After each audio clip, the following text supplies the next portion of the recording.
into Thorough Black Talk with Tad, Keisha, and Ashe. Every Thursday, 8 to 10 p.m. Don't forget about our sister station, Constructive Talk Radio, Tuesdays, 8 to 10 p.m. Welcome, family, to another edition of Thorough Black Talk with your sister Keisha, your brother Tad, and your brother Ashe SJ will be joining us real shortly. Happy to be back, happy to be black, and still kicking with all my brain cells intact. That should be the new carrying call, brother Tad. You know, we got our brain cells still intact. That's a good thing. Yeah, yes, I'll tell you. Yes, indeed. Feels like we definitely in the new world. Look around, mindset everybody, and it's like, wow. But it be for Hodier to the family in the chat. We definitely appreciate the love and support. We always got to salute y'all who always on deck, hold us down, and support us. You know, some of the same people who still got their brain cells intact, sis. That's right. Our family, our audience, because it's unfortunate that to really get a fulfilling, sustaining conversation, it's a rarity now. Remember, you used to be able to have your little circle, but so many people right now want to talk about things that's not relevant to us and doesn't have an impact on our future. So I'm just like, it feels good to be amongst those with their brain cells intact, sis. You know? Yes, indeed, brother. Yes, indeed. Because, like you said, so many of us have lost our cot-picking minds right now. You know, this whole issue with these vaccines now, you know, they pushing forward ahead. And, you know, so many people just like trained seals ready to go into the cannon fodder. It's crazy to me, brother. So I'm learning that Lupe Fiasco is now advocating people to get the vaccine. For those who don't know, Lupe Fiasco is a rapper out of California. You know, young people love him, listen to him. He's a conscious rapper. You know, a mainstream conscious rapper is what he's recognized as. And he's out there pushing his message to get the vaccine. So I just got to dig a little deeper into that because we just heard it. Come on, man. Lupe know better than that. Lupe know better. You know, we can't be, I mean, everybody got their right to choose. Don't get me wrong, but I don't think we should be advocating for things that we're unclear of and we know is detrimental to our people. Because if you're conscious, you understand the history between the medical community and our community. So we shouldn't trust anything that they just package up and push on us. I mean, let's really be real. It's the 21st century. We got our brain cells intact. Why would we even trust it? You know? But I digress, sis. Right. And it's just disheartening that, you know, so many of elected officials are pushing this on our people. And when you look at what is behind it, you know, the ingredients of these vaccines, it makes you wonder, you know, as my Baba Harold Wilbur used to say, you know, white folks is in fear, you know, they're dying off, losing their numbers. And by any means necessary, they want to keep the status quo, even if it is, you know, people who look like us. You know, it's not just the system, it is the philosophy of the system that drives people. And it is unfortunate that people cannot unplug and figure out and see what's being put before us and question everything. You know, like this whole shutdown thing. And when you look at the numbers, if there were 300 million people in a country and only 200,000 infected or perished from this pandemic, you know, you have to just, I don't know, I'm not a mathematician, but I ain't stupid. Right. The numbers don't add up. The numbers don't add up. And that's the first thing that comes out of the president-elect's mouth every time he speaks. Today, I was listening to him and Vice President-elect Kamala Harris, and that was the number one thing they were talking about, pushing this mandatory vaccine. And we as African people must understand that medical apartheid has not ceased and that it continues. And by any means necessary, we should avoid such things. Stay out of these hospitals, stay out of these clinics, and things of that nature where they are guinea pigging our people and others. Degeneracy has no favorites, none. Right. So we gotta be careful about all of that. And I just want our people to just think a little bit more, research a little bit more, and become more active and to fight this thing. Even somebody in the chat says, explain to me what makes Cuomo think New York City will get, what is that, a hoax scene first. The fix is already in. Absolutely. I mean, you're dealing with a democratic wing of a white supremacist system.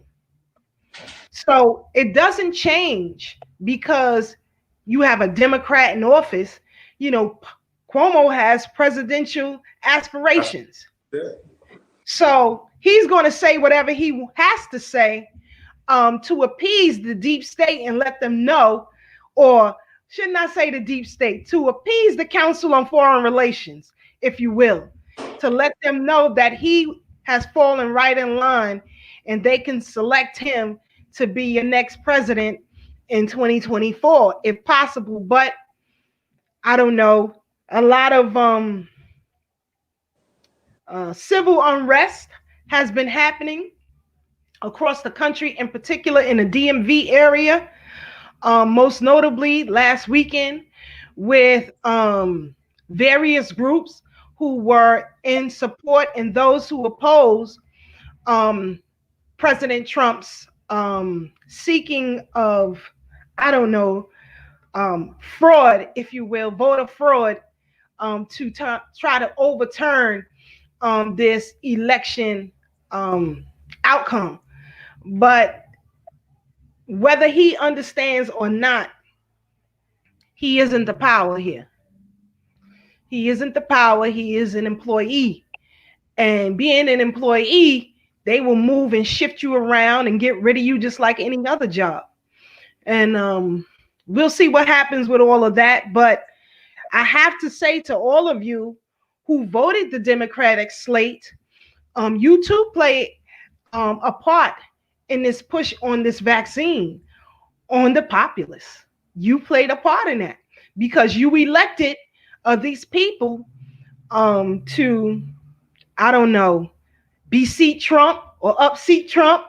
You can't choose the lesser of two evils. And I would hope that our people, I'm concerned about our people, see that the Democratic or Republican parties are never going to be in our best interest. And we have to be careful of all that, brother. Yeah, definitely. My thing is, the numbers are going up, but the deaths are down. And I'm really trying to understand the psychology behind it. I'm really trying to understand the numbers that if you have COVID, stay home, quarantine for 14 days. So either you can heal yourself or you can't. But I don't know, because Cuomo was pushing that flatten the curve, open up the city, and all that is happening. But as you walk through the city and you see all of these people with masks and you see people trying to social distance, but how much social distancing are you doing on the bus in New York? I mean, we really running around with paper masks, sis. And it bugs me out every time I'm on a train and I look around like, what are we doing? What are we really doing here? Like, most of us wear, like me, I can't keep that thing on me all day, breathing carbon dioxide or carbon monoxide. I can't think straight right now because I'm not a scientist, but I know I'm supposed to exhale. You know what I'm saying? And, watch us. And the way we treat each other based off of a mask, like our lower self has kicked in. And we look at each other as the enemy if you're just not complying to what society says the new norm. And you be ready to fight each other over a mask, ready to fight each other over a president. Like, are we serious? We getting our Yes. tails whipped in it. We are getting our tails whipped. They talking about the transfer of wealth. With all these businesses closing, they're not talking about people losing money. They're just saying the money is going somewhere else. The topic is transfer of wealth. Now we got to figure out how do we get in there, manipulate some of that transfer, because that just means the money moving. And we know it's a tool to get us to the next level for us to finance our own stuff while these folks are going back and forth, having a little quiet civil war with one another. We could be organizing ourselves. Because as it stands right now, sis, as much as we hate the vaccine, what system do we really have in place to fight against it other than the people power? That's why I say, man, I hope these people hit the streets like they did for just the COVID and all that other stuff. With a protest for everything. It's a protest for everything. You know, it was just back in June, May or June.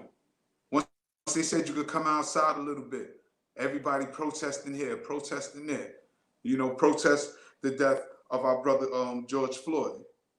You know, but even before that, after that, and I said I hope with that same zeal, folks hit the streets, because once they inoculate us, that's it. It's a wrap. We don't know what they're giving us, but we know it's something nefarious. What is it? Not even 12 months, they say. Because then I saw some documents that they was working on this since 2015. You know, it's just crazy, man. Our people, not our people, all people right now are sheep. And we the last that should be playing the sheep when we're actually the lions. But You telling the truth, brother. You telling the truth. First I want to give a shout out to the Brooklyn study group at Professor William Mackey's. Invited me out last night. We had a good conversation. Thank you for the contributions. It will help us as SWAP feed the homeless next week, because I have to purchase a lot of things to make sure those people are fed. We will be at the Staten Island Ferry the 24th. Is that Thanksgiving Day? I think about 3:00 in the afternoon. We'll be on the Staten Island side serving meals to the homeless. So if you guys have nothing to do or want to come out and chop it up with SWAP, we welcome you to come out and join us about 3 p.m. Thanksgiving. We will be out there feeding the homeless. It's very important that we stay connected with those who are suffering right now, because at any moment it can be one of us. And I'm talking, you know, no matter how much funds you have, how many properties you have, you know, if you don't know anything about what happened with Move, you're sadly mistaken in your status in this country. If you don't know anything about what happened in Weeksville and in Tulsa and in Durham, North Carolina and Atlanta, Georgia, and I can go on and on and on, you were sadly mistaken, because whatever it is that we have, whatever progress that we make, if we do not have a military apparatus to protect it, a nation to forge it, and a politic to guide it, we're going to end up in the same position. And I'm not just saying that just to say it off the top of my head. I am a researcher and a constant student of history, and I often study the mistakes, and those three are huge mistakes that was made during the progress of our development, if you will, after the enslavement. So we're going to have to do things a little bit different. If not, we are not safe in the clutches of anyone. And we have to understand that. You know, last night I was talking about how, you know, funds had been depleted, or grant funds, if you will, for the Bed-Stuy Ambulance Corps. But there are other ethnic groups who have ambulance corps here in Brooklyn, and those funds are coming in left, right, and center. But the Bed-Stuy Ambulance Corps is gone. And not one politician, including Eric Adams, who's currently wanting to run for mayor, has done anything about that. So we have to understand the condition that we're in. But we're going to move forward. You know, I don't know if you all know about the murder of Quan Charles. I believe it's Louisiana. 15-year-old young man, 14, 15-year-old young man was at home. Eyewitnesses said that he had left his home with a Caucasian young male and the Caucasian male's mother, and wasn't seen after that. He was found at the bottom of a river. Images are reminiscent of Emmett Till. I don't want to get too deep into it because it's an ongoing investigation. And two, I don't know the position of the family. I've learned a valuable lesson. You don't jump into the fire, unless you're called to jump into the fire. But it is saddening that in this day and time, in 2020, November 2020, we still don't have a security mechanism to protect our communities. In fact, we do, but we operate against it. Instead of being one with our brothers and sisters on the street, in the street, we turn to the guidance and wishes of our oppressor groups. And a lot of us, instead of learning to be a cooperative, have complied in removing said people from our communities. And that takes away our protection. I mentioned that last night. There are mafia groups in every emerging ethnic group that sees themselves as a nation. Even the Warren Jeffs polygamists in Utah have their own police. The Amish has a mafia. The Hasidics have a mafia. The Italians have a mafia. The Chinese have a mafia. But blacks, we are complicit in destroying what could, perhaps protect us. What are your thoughts, Brother Tad, as far as us needing a security, a mechanism to protect where we are? I mean, we had it before. That's part of the reasons we got this far. We always had that street element that held everybody down, that had everybody back. In fact, I remember when the first colonizers came to my old block, and they called a block associated meeting and wanted to do something about the guys on the corner. Me, my brother, my cousins, like those of us who grew up in the neighborhood. I'm talking about late teens, early 20s, something like that. And I love that the elders told them. He said, when I see them boys out there, I feel safe because I know they're not going to let anything happen to me. She said, it's when I don't see them on the corner that I get worried, because that means anybody could do anything and nothing going to happen. And I say all that to say that many of us who grew up in the community, because I know I'm not talking to young people, I know people over 35 and over 40 could remember when you just being the man in the neighborhood was part of the security force, where the men looked out for the community.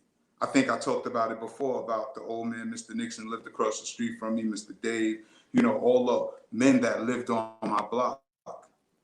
But that's when I was growing up, because when I became a teenager and in my 20s and the 90s, I remember we became the men on the block. We became the security. But then in the year 2000, they did this drug sweep and was going to projects all throughout New York City, just rounding brothers up, 20, 30, 40 at a time. And I remember, sis, I promise you, I thought to myself, if all the brothers going to jail, who gonna raise the little dudes? And now I'm talking about 2000, so we're in the year 2020. How do the 20-year-olds dress? How do they behave? Very emasculated. You can tell that a lot of them didn't have that guidance, because we taught our young men that you have to be protectors of the community. Now it's on the politicians and the scholars to really organize and get the money to finance this because they watch the other communities do it. However, nobody really came to the young brothers and said, yo, I like that y'all out here. We can do this like this. There's grant money here for us. We can create our own security force in our neighborhood, just like as you laid it out, sis. Because some of them are financed by the government, some of them are financed by the community. But nonetheless, it's money out there to put in brothers' pockets so they don't have to post up on the corner all the time, waiting for a job, looking for a job, as opposed to doing like Marion Barry did, creating jobs. You know, so I like that you be on their back because a lot of it do be lip service. Because I can remember when I was a young dude, none of these people came through with opportunities. And I've been around a few people, but nobody's like, how can I help these young brothers? And that's why I'm so dedicated to young people. Because I remember what it was to need somebody older than me that knows the world to really put something in my ear, put something in my brain to make me think. You know, that's why I'm thankful for Baba Sweets, you know, the African Village, because he was that elder. He was one of a few that really came and kicked it to us and just tried to help us understand why are we in these conditions as young black men, as black people. We wasn't born messed up. The conditions are, but we weren't. But the miseducation make us think that. So now that we in the community, we know we're on guard. We know we're on post. We know we soldiers in the war, but we in the wrong war because many of our brothers that could be security are fighting each other, killing each other. A lady got shot here in Brooklyn on a 25 bus. What was that, the day before yesterday? Last night, a lady in Park Hill, Staten Island, got shot in the head, 52 years old. Now, I used to hang on Park Hill Avenue in Staten Island. You know, that's the projects. I grew up there. That's how I know most of Wu-Tang, from growing up over there. But then they hit Fulton Street right here in our backyard. And it's like, we really got to come up with a plan. There's no guidance anymore. So we can't have our... There's no guidance anymore. No guidance in the street. Yeah. There's no regulation. And that's what I'm saying. You know, back then you had regulation. There is no regulation anymore. Everybody is running amok. And it's like, I don't know. Folks are just insane. You know, I don't know. Maybe this quarantine is a good thing, so I can stay away from folks. I don't know. But I mean, but you hit it on the head because we do need that apparatus in place. You know, we do. But we need fearlessness too. You know what I mean? Yes. We need that. Yes. And just basic self-defense. We're not saying go out there and hurt nobody, but we do need protectors of our communities because we see what happened when we call the police. That's a whole nother subject within itself, you know. Exactly. But exactly. And two, that would have, in my opinion, that would have staved off a lot of this gentrification. You know, they moved out those who could do something. You know, remember going back to the 80s and 90s, that's when they started locking up so-called kingpins or queenpins. You know, giving them football numbers for real. So all of that was swept out, you know, because most did not know what was coming. Most did not know what was coming. And they knew you didn't know. And those that did know, and those, I remember when I was working at a foster care agency, and my cousin worked in the mailroom. And this is when Giuliani was in office in the 90s. And there was some letter talking about they get ready to turn downtown Brooklyn into the new Manhattan. And I never forgot that because this was in the 90s. And then I was already reading the book, The New World Order, Illuminati 666, you know, reading all my conspiracy theory books. But as you watch it unfold, it's almost an amazement. You think anytime they play Biggie's song Juicy, they always block out time to get paid, blow up like the World Trade. But remember, that was 94. We act like 93 never happened. We knew they said they would be. So when it happened in 2001, because they wasn't successful in 93, we acted shocked and amazed. But I'm like, the writing was on the wall. Like, are we really serious? And then for NORAD to not really be able to intercept the planes, all that kind of stuff. You know, we knew the new world coming. The cashless society, however we want to talk about it. You know, it's here. Back then when people wasn't the people laugh like, oh, you bugging, they can't get rid of cash. All right. Who really walk around with cash anymore? And so we was talking about microchips then. We was like, yo, they gonna take the cash and they gonna inject you with the microchips. I ain't saying this vaccine is it. One never knows. It's not. One never knows. One never knows. Word. You know? Never know. You know. And the sad part about it is that you voted your way into this. You voted your way into this. Year by year, election by election, we have voted our way into this because people really don't understand what's happening, the evil that is behind the scenes. So, you know, but we got to keep pressing forward. We want to continue, family. Huh? We're going to continue, family, with our program from last week. What'd you say, Brother Tad? Yes. No, I was just about to say what I'm loving is that we got our panel back tonight, who can definitely shed some light in a deeper perspective. Yeah, they done caused some trouble. But they done started some trouble. Yeah. I think if we didn't bring them back this week, our audience would have tried to choke the hell out of us, because they only got to the beginning of it. You know, I don't know. A sister had messaged me. She said when Brother P said the FBI was complicit, and she said, "And it stop. We gotta get more." I said, "He's coming back. They're coming back. Don't worry. Calm down. Don't beat me up now. I'm not trying to get in no place. The goal is to stay out of the penitentiary. You heard?" That's a fact. Every day. For real. That's the goal. That's the goal. I'm not trying to go to the penitentiary unless I have to. And if I have to, you best believe it's for a good damn reason. Y'all better come get me up out of there. I ain't playing with you. Look, some of us might... True, brother. True. But Philly, we're not going to let you wait no longer. The panel is back. We're going to continue our conversation about, you know, all of these high-profile cases that took place in the city of New York, or the state of New York, if you will, including Tawana Brawley, during the 80s and 90s, which changed the temperature as far as Black movements, as far as Black politics is concerned, because, you know, out of these tragic events, some selected officials were granted jobs on the backs and the murders of these young boys, on the rape and kidnapping of Tawana Brawley. A lot of people got paid. A lot of people got big jobs, you know, and a lot of people compromised themselves. So I'm glad we got the panel back because, you know, that's how we do on Thorough Black Talk. We give it to you thorough. We're going to give you the truth, whether you like it or not. We're going to give you that fire.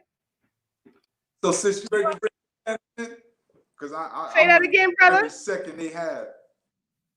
I said, you ready to bring the panel in? Because I want them to rock every second we have. Bringing them in right now. Family, again, welcome to the panel. Welcome to the program. Tonight's panel, we pick up where we left off. We have members of the United African Movement who are going to give us some insight and facts that were omitted from these documentaries on said cases that I mentioned prior. And I felt what better way than to have a panel of members of an organization that was at the forefront of all three of these. So they can fill in the blanks and tell the real truth that these documentaries left out. So first up, we got our brother Peace in the building. What's up, Magnetic Peace? I said. Peace to the family. It's all good in the neighborhood. That's what I'm talking about. He's coming in with that New York swag, that New York flavor. Hey, listen, you can take me out of New York, but New York cannot be removed from me. I know that's right. I know that's right. We got our brother Mike Graves in the building. Co-founder of 100 Blacks in Law Enforcement Who Cares, and co-host of the show Community Cop. We got him back in the building. We got Sister Pat back in the building. Hotep, how y'all doing? Very own. She was the campaign manager of both Mike Grace and Michael Lloyd in their run for the Freedom Party. So she definitely gonna give you some insight on that. And yes, we got the bad boy himself. Brooklyn's bad boy, brother Ray Ray, is in the building. Look, he trying to get his grub on too. That's what I was trying to do before I got here.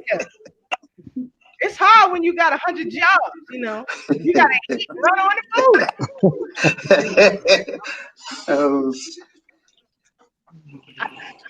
I love Brother Ray Ray. I love his job. Brother Ray Ray had on the Scooby Doo's last night for me before he was dressed to impress. I'm trying to, listen. Ray Ray, you know he got his workout clothes on, tight cool, you know, Brother Ray Ray stayed fit. But last night, boy, he had the crease in his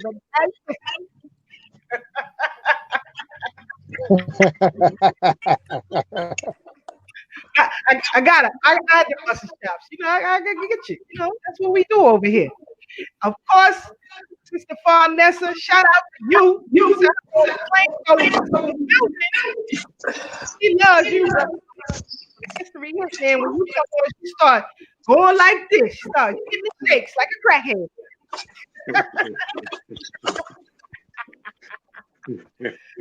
But Philly, we're going to get back into our conversation from last week. You know, we started with, and I see Brother Harold behind the scenes.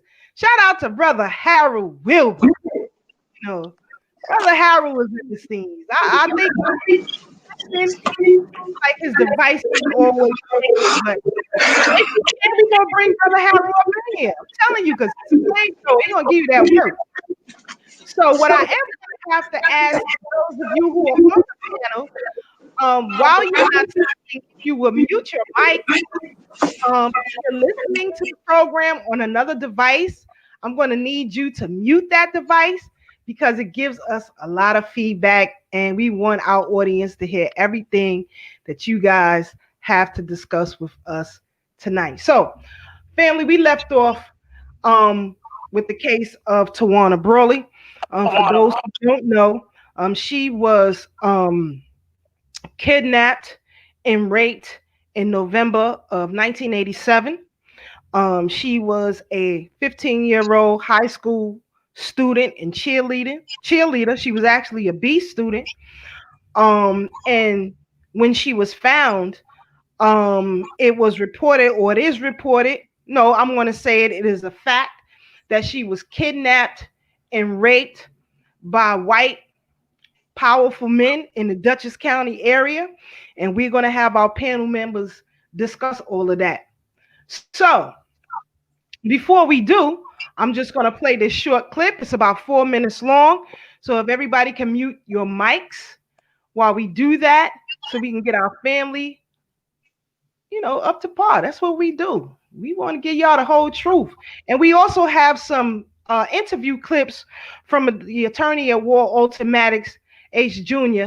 And since he's not here to speak for himself, we have those interview clips that we are going to play as well. Because I don't put words in people's mouths. We give y'all the truth over here. I don't know what they do on other programs, but this is how we roll. Where Tawana was found. And this is what he had to say. Ms. Brawley, according to the report, was found in a unconscious, unresponsive state. The ambulance crew determined that she did not react to painful or verbal stimuli, which means that they tried to arouse her by just, calling, not her name because they didn't know her name at the time, but saying, "Are you all right? Are you okay?" and shaking her, see if she responded to that. It's a typical practice, a normal practice, and it's taught in EMT courses, paramedic courses, but also in regular CPR courses. You want to determine if the person is unconscious, and she didn't respond to that. The next step would be to either do some sort of painful stimuli test, which would be to just pinch the skin or something along that line. And the third test that they did was to open up a ammonia capsule and run it underneath the nose, and she did not respond to that. So at that point, we put the category unconscious, unresponsive, unknown etiology or unknown origin. We don't know why she was in that condition. and we treated her according to the standard practicing protocols. Did she condition from the time she was picked up to the time she was dropped at St. Francis Hospital? The report just states that from the time Ms. Brawley was picked up at the scene, during the transportation to the hospital, she started responding in a way that she was moving around, she was breathing better, her blood pressure. Somewhere in route from the time we left the place where she was picked up to, so we got to St. Francis. So the time that she was in the ambulance, she started, quote, coming around as someone. She did not regain consciousness. She did not start speaking. She was not verbal, but she started to move around as opposed to when she was first found, and she did not respond in any way, shape, or form. 4 relative to death. Mm-hmm. Where would you say, this is for people who do not understand all the jargon and terminology for the medical community. Mm-hmm. On a scale to 1 to 4, relative to death, where would you say? Okay, if 4 being death, right, and 1 being conscious and alert, right, she was probably at a 2.5. 2.75. So. And that's serious. It's serious enough that she had to get to the hospital. Yeah. Okay. Now the pulse rate. We've heard a lot about the pulse rate. Would you comment on that? Please? Sure. The pulse. I forget the exact wording on the report, but I know they check for a carotid pulse, which is the pulse on either side of your neck, which brings blood to your brain. So the reason we go for a carotid is it's one of the biggest arteries that we can get to, and it has easy access. They collect the report states that they had a hard time finding the pulse. That she had a pulse, not that she didn't have, they just had a hard time locating it. Then later on in the call, when they were able to get her into the ambulance and do a better assessment, they got a decent pulse, and they were not concerned with that after that. Now, were her fingernails in any particular condition? Her fingernails were what they call cyanotic, which is they had like a blue tint to them. And again, that could be a couple of different things. One is the reason you become cyanotic is there's a lack of oxygen in your system. Or 2, it could be again. Mr. O'Connor, whether he and his staff believes something happened to Tawana, and this is what he said. I think from the records and everything I've looked at and all the people I've spoken to, something happened to Tawana Brawley. What happened, who did this, how it happened, I don't know. That's not for me to find out. But I think you do know the way she, that something. I do know that something happened to Tawana Brawley. That I don't think that she was in a condition where people saying that she's faking everything. I don't think that happened. I think that something unfortunately happened to Tawana Brawley. And our job was to take care of her medically, which is what we did, and get her to the hospital, which is what we did. And that's probably the bottom line of this. From our side, it's the bottom line, because the Tawana Brawley case was a 15-year-old girl that something happened to, and we treated her. Mm-hmm. Now, the gentlemen who were on the scene, have they commented? Have they given an opinion relative to her condition, whether or not they believe something happened? The only comments that they're making are the official comments they make, on the record and things like that. And they feel that something happened to her. Very good.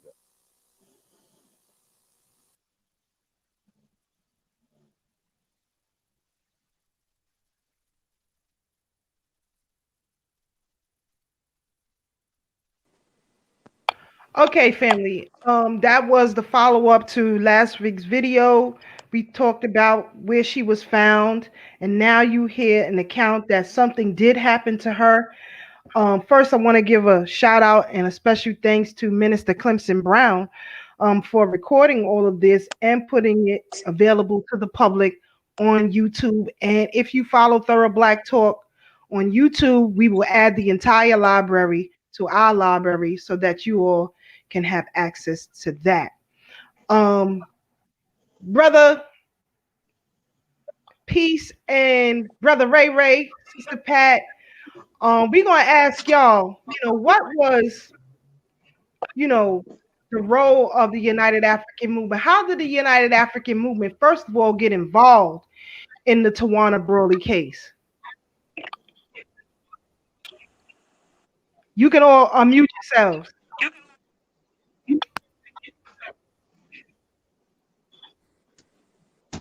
Okay, I don't know. Am I speaking first? Uh-huh. Go ahead, sister. Okay.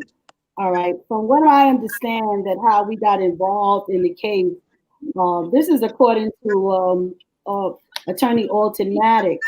He indicated that Abadika Sonny Carson had called him and told him about the situation that was going on up in the upstate region.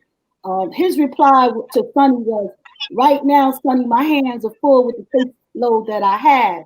And I don't know how familiar y'all are with brother Sonny Carson, but Sonny Carson had a way of getting his way, and he pretty much told brother Alton Maddox, "Well, that's not like bending your arm to do this or breaking your arm to do this.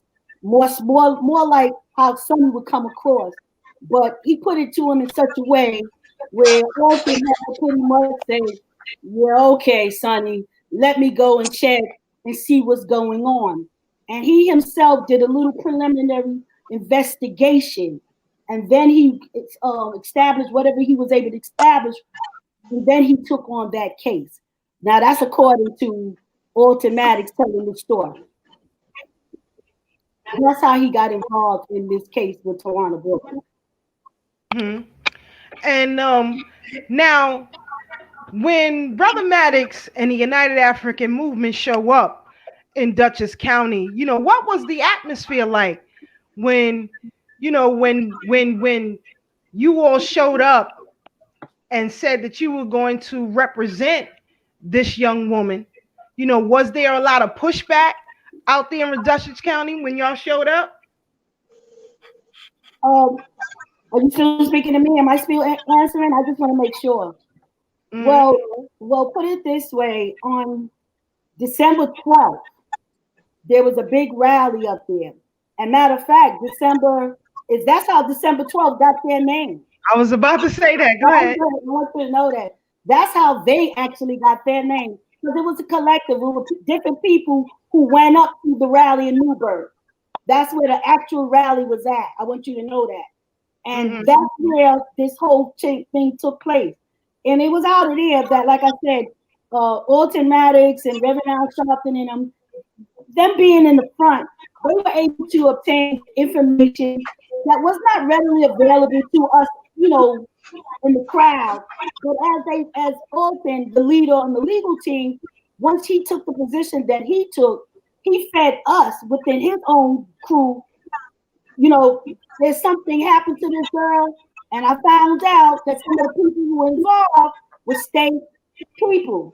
They were police officers, and so on and so forth, and on an official capacity. So that's how this whole thing came about, and why it was important that this young girl, who they claim had a hope, the only hope was placed on the public when Abram wrote in his jury report about a hoax, because none of the juries ever wrote anything about a hoax. Right. And if you can, Brother Peace or Brother Mike, who were these men that Tawana accused of kidnapping and raping her?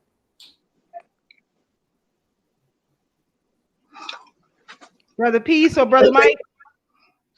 Well, based on the description that she gave, and after some investigation, you would have Scott Patterson, Steve Begonis names came up, and it just so happens that they were found to be together during that particular time period. There's a website that Alton Maddox has called the University of Alton Maddox. The University of Alton Maddox. You can go to that website. He has a lot of writings where he outlines various cases, especially that particular one, where he goes through everything. So the University of Alton Maddox, where you find what he said. This question is dynamic. The University of Alton Maddox. Check that out and you can see everything. But the names that came up, according to him, was there. Scott Patterson, who was later found dead, and it was reported that it was suicide, but it was otherwise other stuff going on. And Steve Begonis. Those are the two names that came up based on the investigation. But the University of Alton Maddox is dynamic to find a lot of that information pertaining to that case or other stuff. Right. But I believe that the march that took place or demonstration that took place where various organizations came together. It was called the Day of Outrage. That brought That's all of the groups together in yes, protest for that, the Day of yeah, Outrage. Day of Outrage. That's when there was a unified outcry of the disgust of what was taking place against Black folks or African descent people. The Day of Outrage. And in Albany, there was a lot of pushback. Number one, they didn't expect us, but then when we showed up, there was definitely pushback because that type of resistance or fight back was not common. And the people that were involved, definitely did not want that and did not expect that to happen. But once Alton got involved, it's all systems full steam ahead. And that's what he told them other individuals that, you know what, he didn't really want to deal with it because he had his hands full. But if he get involved, he want to know that they're not gonna be punked out. And as history revealed, a lot of folks punked out straight up. Yes, they did. We're going to get to that, but just for clarity for our viewers who know or may not know, but when you ask who is Stephen Pagonis, he was the assistant district attorney for Dutchess County. His father was a city court judge, and his uncle, who is now the most powerful judge in Dutchess County, was a family court judge. As Brother P said, you can go to the universityofautomatics.com, and he brilliantly lays out everything that took place. He says, well, where was Stephen Pagonis on the evening of November 24th? And he said, according to Edwin Garcia, who was a close friend of Pagonis and a state policeman, Pagonis admitted to him that he was in the vicinity of the bus stop on Route 9 when Tawana was alighted from the bus, and he needed an alibi to mislead the police investigators. The question is asked, what did Pagonis tell policemen about his whereabouts on the evening of November 24th? Pagonis told police and testified under oath, both a grand jury and at the defamation trial, that he was at home with his fiancée, whom he married before the defamation trial started in November of 97. She failed or refused to testify on his behalf at the defamation trial. She separated herself from the marital abode very soon after the trial ended in 1988. Earlier in the evening, he claimed that he was with his fiancée with her parents. Neither his mother nor his father took the witness stand to support his alibi. Maddox also writes that Pagonis also displayed an undated photograph at his trial, which depicted only an alleged leg. He claimed that this generic photograph supported his alibi. But just to go back, I believe it was Harry Christ who was murdered, and it was ruled as a suicide. And Harry Christ, say that again. Somebody chimed in. Allegedly. Right. Ain't no damn alleged, but go ahead. The history here, man, is getting hot. It says, who was Harry Christ? He was a police officer in Dutchess County and a friend of Pagonis. Now, when Tawana was found, she was found in a garbage bag, with feces smeared all over her body, the N-word written all over her body, scarring. She was comatose. She was found in clothes that she had not worn from her home. In fact, I believe the crotch and the back side of the jean shorts that she was found in was completely burned out, I believe. If I'm wrong, maybe you guys can correct me on that. But I believe that's how she was found. Also, I want our brothers and sisters to understand that Harry Christ, well, I'll just read it the way Alton wrote it. How about that? Is there any way that Harry Chris could have been informed that Tawana had given a description which fitted him? Alton writes, yes, Stephen Pagonis's girlfriend, but not his fiance, was the FBI agent who had been assigned to the Brawley investigation, and she was present when Tawana gave a description which fitted that of Chris. She continued to be the lead FBI agent even after Maddox publicly accused Pagonis in March of 1988 of having kidnapped and raped Tawana. She never made public her social relationship with Pagonis. It came to light in the 11th hour of the defamation trial, and only after Maddox doggedly pursued the FBI for discovery materials. Abrams had to have known this was a conflict of interest. So I'm just saying, you know, when Brother Peace talked about, you know, the FBI being complicit in that, you know, this is what he's talking about. Exactly. Peace, real quick. There you go. I got him back in. I got you back in, Brother Peace. All right. Try to share that. Do the screen sharing. You're talking about the University of Automatics? Correct. All right. I can do that. I can do that for the audience. Yeah, you see it, right. Yes, I could do that for the audience as we move forward. But, you know, Mike, you know, if you will, give us your take on what happened, the aftermath before the trial began in this case. Well, for purposes of clarity, I know that Sister Pat said that it was Alton as well as Sharpton who had material. Sharpton didn't have any material. He was just a mouthpiece. All the background work was done by Alton Maddox. Exactly.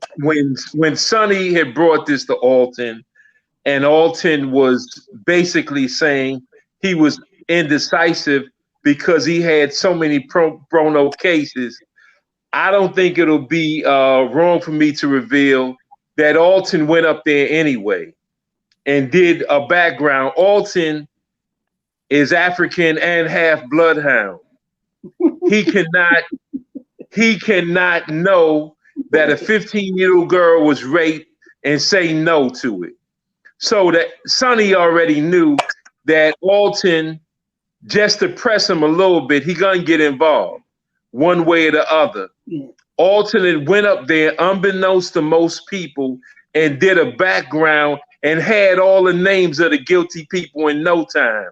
There were people up there that did not mind giving information because they don't like the Pagonis family because they mobbed up. Yep. And I don't mind saying that. They are mobbed up. They have gangsters in their family. Some of the individuals that you mentioned are organized crime figures. That's right. Consequently, they were shaking down the local merchants. So if you go to the business community and when you find out how much it takes to open a store in Dutchess County, whether it's a laundromat, whether it's a cleaners, whether it was a restaurant, they were shaking people down. And so some people didn't mind giving that information, ergo the FBI. That's why the FBI was involved. It had nothing to do with the rape of Tawana Brawley at that time. They were compiling information on organized crime in Dutchess County. And these individuals came up involved in it. They was gonna drop the hammer on them, but once they found out that the Bloodhound, the preeminent attorney at war, was involved in a war with them already, they was not going to side with the attorney at war and watch him get a victory by putting prominent white men in jail.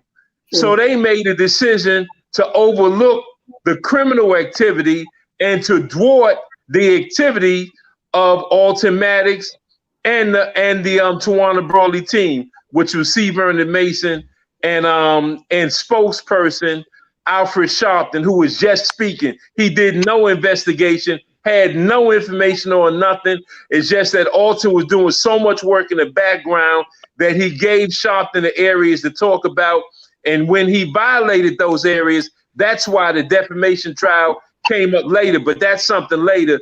But to stick with Tawana, Alton was already doing the research when Abubadika was trying to press him on, come on, man, we need you, we need you. Alton had so many pro bono cases. Nobody was giving Alton no money. He was helping people stay in their apartments, helping people that had all kind of legal situations already. So the FBI could have lowered the boom on these gangsters up there, but it just so happened that sometimes timing is not your friend. And the timing was wrong for the boom. And the girlfriend who was a part of that investigation, she was Pagona's side piece. She had the information, and now she could have turned around and had the Justice Department destroy that whole mob up there. But she was illegally feeding him information. It's just like when you know TNT is getting ready to come in on a drug ring, and you got somebody inside giving you that information. Look no further if you see the documentary on the 7-5 and you see the role, how that's done. So she was actually that point person giving them information. And so what happened was Alton Alton told them to throw them off because he didn't want white people to know, because black folks talk too damn much. And he didn't want them to know he was on the case. So he said, look, I got some things to do, and I got to do some stuff in Georgia. Y'all go hold a demonstration. And after y'all hold the demonstration, I'll give time. It'll give me time to make up my mind whether I'm going to be involved. Attorney at War was already involved. He wasn't going to let them get away with what they did to a 15-year-old girl. So he told them, go upstate and have a demonstration. While they was having that demonstration, the Bloodhound was at work, doing the serious work that we never give him credit for. He was already on it. Consequently, by the time they came to him and said, you got to officially become involved with that, he already had the suspects lined up. All he was doing was getting the confirmation. He had did the legwork while people was just having a demonstration and it was organizing, doing all that other stuff. The Bloodhound work was already done. And it was amazing. The true story has never been told, and I'm not going to say too much about it, but I'll just say that part, that while he was negotiating with Sonny, he was already working. And Sharpton was doing nothing. Mason was doing nothing. All the work was being done by the attorney at War.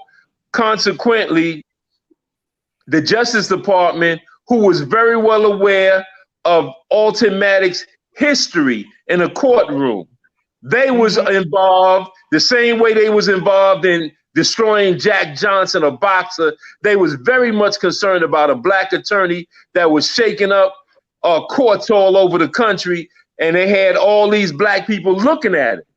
So they said, we got to knock him down. We got to take his license. We have to take the man's license.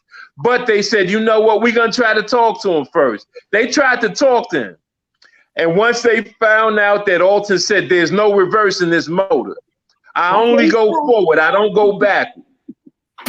And that was a part of his legal downfall because he would not negotiate. Sharpton was always willing to negotiate. You know, you just name a price and he'll say yay or nay. Mason the same way. There was no negotiating with Alton Maddox.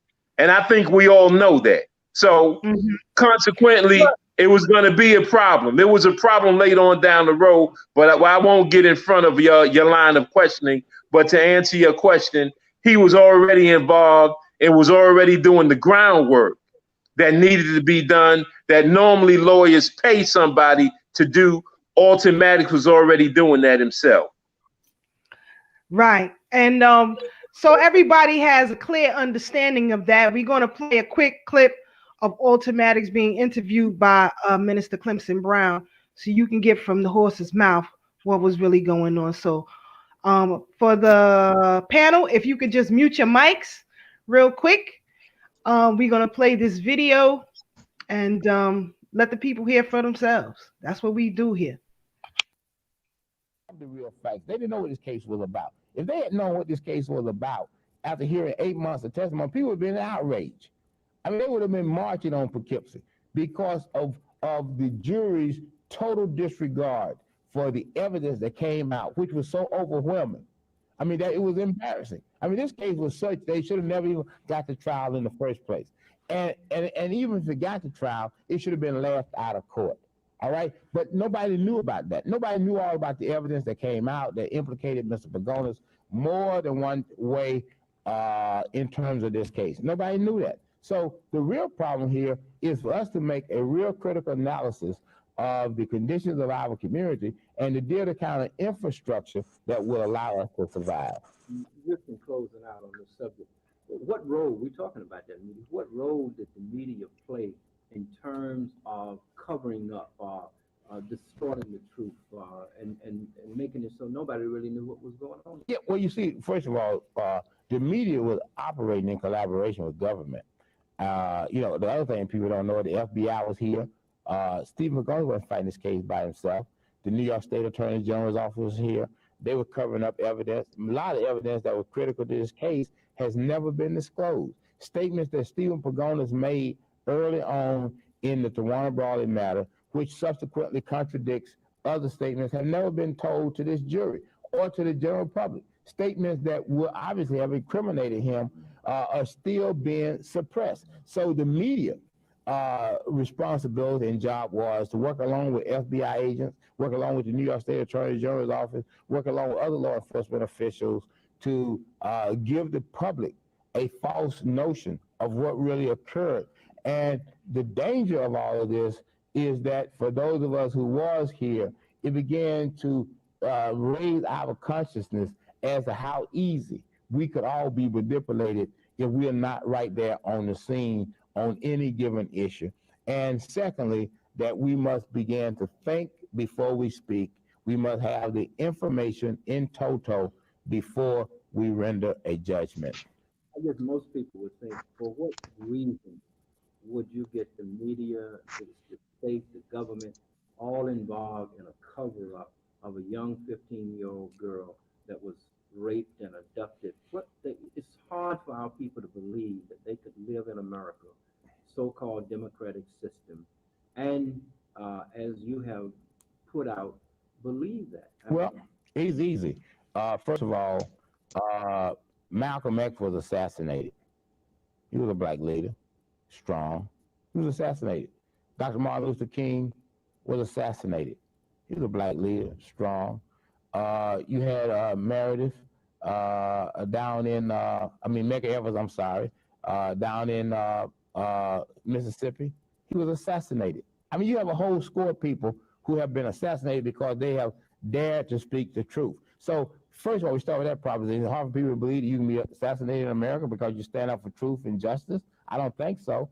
Certainly it shouldn't be hard for people in the religious community to believe that, because why, especially in the Christian community, because why do we give such praise to Jesus Christ, who was assassinated, so to speak, by government in his day, because he rose up against government. So, for those people who are disbelievers, I mean, we're talking about the pagans of this country, because anybody that's sitting here at this broadcast and say, I can't believe that, then we have to really question their ethics and their morality and their sense of history, as well as any memory problems that obviously they may be beset about. Now, on the other level, there are other ways that the government moves on people.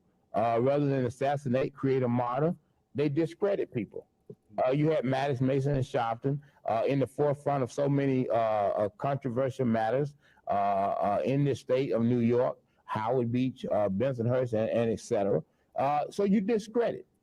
And what you do is you get a case that they get involved in good faith, trying to protect a 15-year-old girl, and they then turn the tables and manipulate the media and the information and the facts so that nobody will believe them, so that the next time the government goes out and shoots somebody in the back, there's nobody to stand up for the family of the victim of that particular instance of police brutality. It's very simple. So the whole role here was to find somebody who is standing up repeatedly on behalf of the downtrodden, on behalf of the oppressed, and eliminate them. That's been going on since the beginning of time. I mean, that was happening in the days of Jesus Christ. I mean, it's always happened. People who have spoken the truth against the powerful interests of that time have always come under attack. There's nothing new here. It's just a matter of people having a sense of history and having a sense of understanding. You can have biblical history, you can have any kind of history you want. It all substantiates that. And I can't imagine anybody who is looking at this broadcast now that find that hard to believe. And this lawsuit was commenced in late 1988. And the plaintiff in this case was an assistant district attorney in Dutchess County by the name of Stephen A. Pagonis. And the defendants in the case that he named were Alton Maddox, C. Vernon Mason, Alfred C. Shopton, and Tawana Brawley. Now, Tawana Brawley was at that time only 16 years of age. She was still a minor. Mm-hmm. And there is a technical defect in the pleadings because she was sued as an adult and not a minor. And therefore, this claim against her is bogus. Now, as you know, at the end of this case, the judge is supposed to hold what is called an inquest. And he would basically put Pagonis on the stand and go down the elements of the complaint that relates to Tawana Brawley and have him to give testimony about those elements. And then in addition to that, he will bring in a process server to prove that she was properly served. The problem they have, though, again, is that Tawana Brawley was a minor and that no guardian was named in the complaint itself. And therefore, there can be no judgment against her. And even if New York chooses to ignore that fact, Tawana Brawley no longer resides in the New York City area. She resides in the Washington, D.C. area. And in order for that judgment to be enforced in D.C., it would have to satisfy the full and faith and credit clause of the United States Constitution. And among those things, the plaintiff would have to demonstrate that this judgment was obtained in accordance with due process of law, which it could not prove. And therefore, this whole matter against Tawana Brawley is in fact an exercise in futility. Now, by Mr. Pagonis being an assistant district attorney, he's also a public official. And as a public official, he has a much higher burden of proof. And actually, in most instances, even if a public official wins a judgment at trial, the appellate courts reverse it because the burden of proof is so heavy that very few public officials have ever been able to sustain that burden of proof. In the garden variety libel cases, defamation cases, if you will, more than 50% of those judgments are reversed on appeal. So when you look at a case of this sort, it is very difficult to prove. It is definitely very difficult to sustain. Now, Mr. Pagonis is a public official because of a case called New York Times versus Sullivan.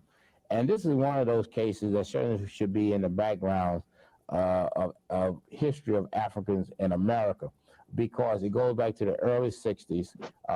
It arises out of a judgment in Alabama in which the police commissioner at that time in Montgomery, Alabama, sued a number of clergy.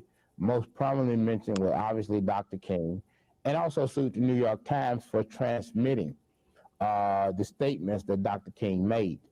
And in Alabama, they obtained a judgment against Dr. King. They found that Dr. King had in fact made certain false statements against the police commissioner of Montgomery. The case went up on appeal. New York Times was one of the appellants. Dr. King also was one of the appellants. There were other members of the clergy who also were part of that process. And certainly the right there was the right to speak freely and speak openly, which is a fundamental right. The New York Times obviously had an interest in terms of having a free press that could make fair comment on cases without fear of being unnecessarily sued on. And as a result of that, the United States Supreme Court reversed the judgment in the Alabama court and ruled that although some of the statements that Dr. King and others had made were indeed false, that was not enough. There was a burden on the police commissioner to prove that those statements were made knowingly false, or that there was a truth that existed at the time that the statement was made, and that Dr. King and others had an utter disregard for the truth. In other words, they knew what the truth of the statements were, but they disregarded the truth and made the statements anyway.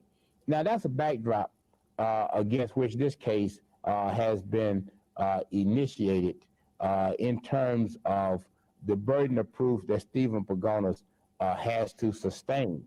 Now, when you look at the litigation itself, you know, one of the media cries was, "Why don't Tawana talk?" And we picked up on our community. Everybody started parroting the media.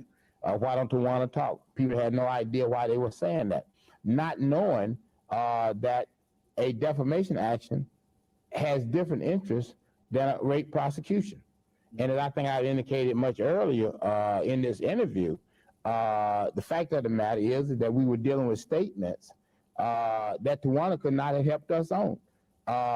Statements, for example, that I'm being brought up on, the two statements I'm being brought up on now, for example, is one statement where I said Mr. Grady knew that one of his assistant district attorneys was involved in the abuse of Tawana Brawley. The jury found that that was defamatory. However, the essence of that statement is a cover-up. Tawana Brawley would have no knowledge as to that particular statement. She couldn't help me if she came in, because that statement does not relate to the 4 days that Tawana Brawley was missing in November of 1987. That statement relates to the post finding of Tawana Brawley, the conduct of William Grady when he first started this case, William Grady being the district attorney of Dutchess County, and his knowledge, or his should have a known knowledge that Stephen Pagonis was somehow involved in this case, and he should have gotten out of the case. Well, that had nothing to do with Tawana Brawley. What could Tawana Brawley come in here and testify on a cover-up? Nothing. So there is no reason for her to be here. You see, but the media don't explain that to our community. And our community, unfortunately, is at the beck and call of white media, since we don't really have a real strong black media in our community. The second statement I made was that the death of Harry Chris was not a suicide, it was a murder. Now, what would Tawana Brawley have to say on that statement?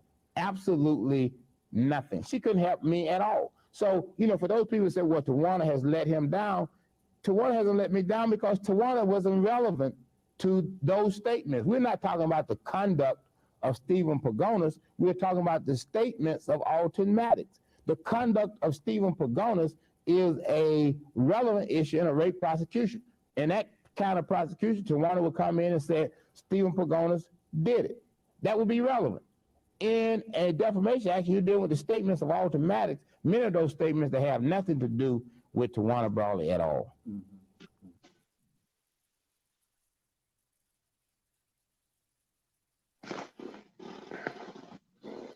Well, you know, you heard it from the horse's mouth, family. Let me get my camera back on here. First of all, I want to apologize if the sound quality wasn't its best. I hope everyone was able to hear it. The adjustment of the camera angles was not due to thorough black talk, but that is how Minister Brown recorded it. He altered nothing. So, you know, as he said, and I hope you all will look into that case, New York Times v. Sullivan. That is very important, especially those of us who do this media. That case is very prominent. We should read it. We should know it inside and out. Maybe one day we'll have a discussion on that. But you know, as he said, people kept saying, why doesn't Tawana talk? First of all, she didn't have to. She didn't have to. And the two cases, one had nothing to do with the other. And, you know, I'll let the panel tell you, but there were a lot of well-known people who came out in support in the beginning of this trial. If you all can, you know, what happened? Who was some of these people? What happened? Are they still in contact with Tawana or UAM? If you could. Well, let me just say this. When you say trial, are you let us be, can you hear me? Yes, I hear you. Okay, let us be clear. Tawana never got a trial in the rape case because there was no indictment. So she never got a chance to have a trial. Had she had a trial, we wouldn't be having this conversation because overwhelmingly the evidence would have came out, okay? And the evidence, things that came out in the defamation trial, which took place 10 years later, things that Alton is talking about, I happen to be able to go on a couple occasions to the defamation trial. So when you said things like what came out of the defamation trial, had it been a rape trial, things like he said, the coroner's report or the medical examiner's report never indicated suicide on Harry Chris's death certificate. I think his name was Dr. Appalucci or something of that nature. Can't remember off the top of my head. But in the defamation trial, there was no indication that the medical examiner indicated that Harry Chris committed suicide. His hands was never examined for gunpowder. There was no photos there wasn't even a suicide note. That came out long after the fact. All right. So let me just be clear to the listening and viewing audience that Tawana never got a trial because the powers to be knew if they had brought an indictment, just indictment, this whole thing about a hoax would have never taken place. To Pagonis, who his wife, who eventually winds up divorcing him, Pagonis had chlamydia, which was one of the diseases that Tawana had. This whole thing about her unresponsive, well, I'm just going to share with you. This right here is an Our Time Press. This is in the New York City, Brooklyn area. If you could get a copy of this, this was called the Special Edition, Evidence Concealed, Now Revealed, Great White Hoax Exposed. But in it puts all of the stuff out there, all of the evidence. They said that the defamation case up in Pagonis, up in Poughkeepsie, is one of the most viewed cases that people just go there and look at that case. So many people come there looking at that case because within the defamation trial, a lot of things that Alton was able to bring forth, but they knew that the statute of limitation had ran out on the rape case and the kidnap case, so they were free and clear. But our people, like Alton said, we listen to the white press, and we fall out of favor with anybody that the white press tell us to fall out of it, and that's what we do. And it's a sad situation. But once again, that young girl who was raped did not have she had the support of a few all the way to the end and even to this day. But those people who came around her with, like Mike would say, for the photo ops, and they was able to get their little side hustle on, they moved away real quick. They were nowhere around even on the next day, pretty much, you know. But we as the United African Movement under the leadership of Alton, we stay committed to her and her family. That's right. Got you. Now, Keisha. Brother Ray Ray. Go ahead, First Ray. of all, I want to say thank you. Can you hear me? I want to say thank you to everybody. Keisha, thank you for yesterday. Brother Mike, it should have been a few more people, even though it was cold outside. It should have been a few more people come to hear you. It was Because fine. information in the cold, information in the heat, in the cold. It should have been there to support you because you was excellent. And we're just scratching the surface. Brother Mike, it's going to be a definite. The UAM is not gone. It just shows the genius of the attorney at war, Alton Maddox. And Sonny Carson knew that no other attorney would have had the heart to go up against that power pack. Alton was the man. Right. Alton was the man. He had done other cases. They knew about him. So they knew of the greatness of Alton.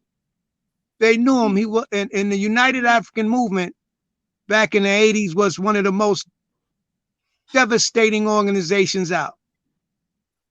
And you had, when you spoke about Dale Jones, Tad, don't you know nobody brought his book when he came? Don't you know they didn't buy his book? Now, when Tad mentioned the book, everybody looking for it. But the United African Movement, people would come there and they was able to sell their books. That book, Dirt, people mention that book, Dirt. They mentioned different books, Barashango. All these people that came to the UAM was able to live and at least buy a hamburger and order French fries. And now to this day, everybody has left Alton in the goddamn dust. But yourself, the Brooklyn William Mackey's lecture series, we will continue to talk about this. The power pack of Mike, and it's going to be some other people that really know what's going on and can give it to you. Alton is still here.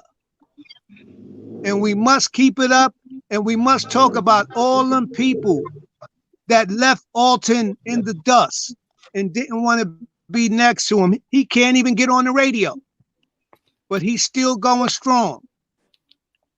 And there's a reason why he never put his people on the stand, because he knew the slickness of a prosecutor and he know they wouldn't able to handle it. That's how genius Alton was. So we're going to continue. And you just now you're getting ready to open up something. Y'all better be ready, because if you can't just have this and next thing you know, you don't talk about it no more. Alton Maddox has stood the test of time.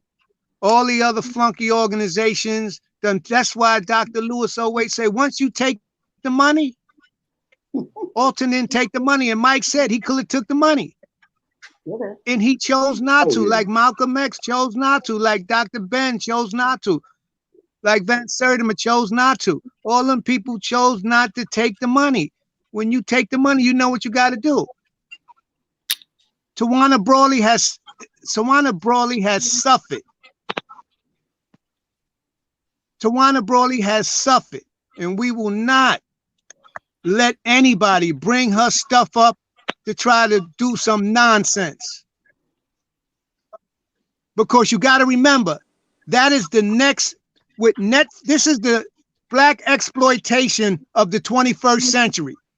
Now you got Netflix, HBO, Showtime, and you got all these boule and these superpower Jews who send their flunky blacks to try to get a documentary going with bum-ass rappers that want to tell the story now. But they would never ask Priest. They would never ask Mike. They would never ask Tad. They would never ask the other people. They get these bums. So we're not going to be selling Tawana Brawley. And nobody better not try it. Because that's the next big cash cow for everybody. Mm-hmm. That's the next big cash cow. That we tell the story. The Mackey's group. Hold on, Ray. Mackey's group. Hold on 1 second, Ray. it's important that's why it's important that we here on Thorough Black Talk always give people the opportunity to tell the real story, the scenes behind the scenes, because if we don't, because right now we really don't have an apparatus that will funnel this information to our people on a broad scale the way we could, or the way that Community Cop or Mackey Study Group, once it goes live stream, can do. That's it. Nobody else. Right now, and when it comes to in New York, we got to be the vanguard.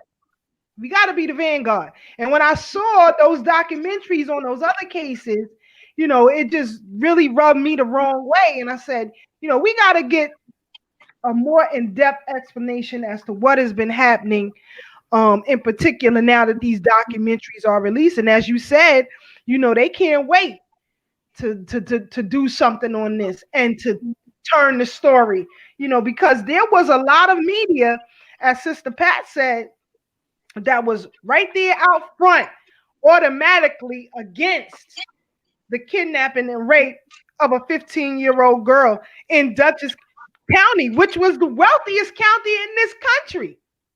That's right. The home of Rockefellers. Go ahead, Mike. Yeah. Let me just say first. Yeah, but let me echo first what Ray said. Ray is correct in just saying, sister, we appreciate you so much. That was outstanding what you did last night, and we know that will be available later to those who didn't see it. It was really outstanding, and the reason why these few moments I take it so serious is because it cost so many people their lives. So I don't approach this playing.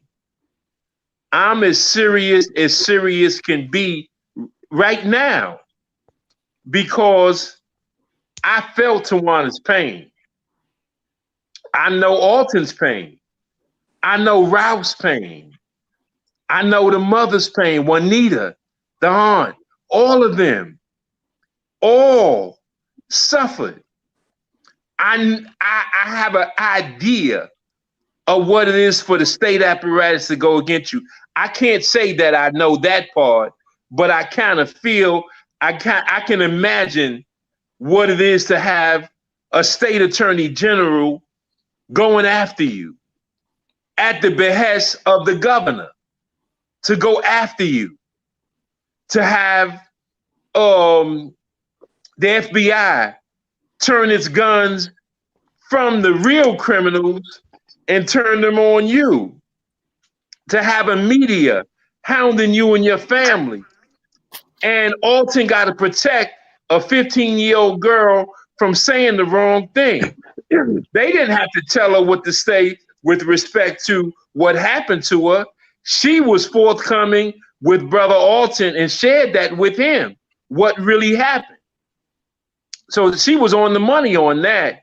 But the media, these professionals, they have a way of turning statements against you, making your friends your enemies, making your enemies your friends.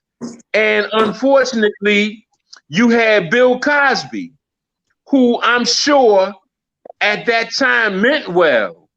I am sure that Mike Tyson meant well at that moment.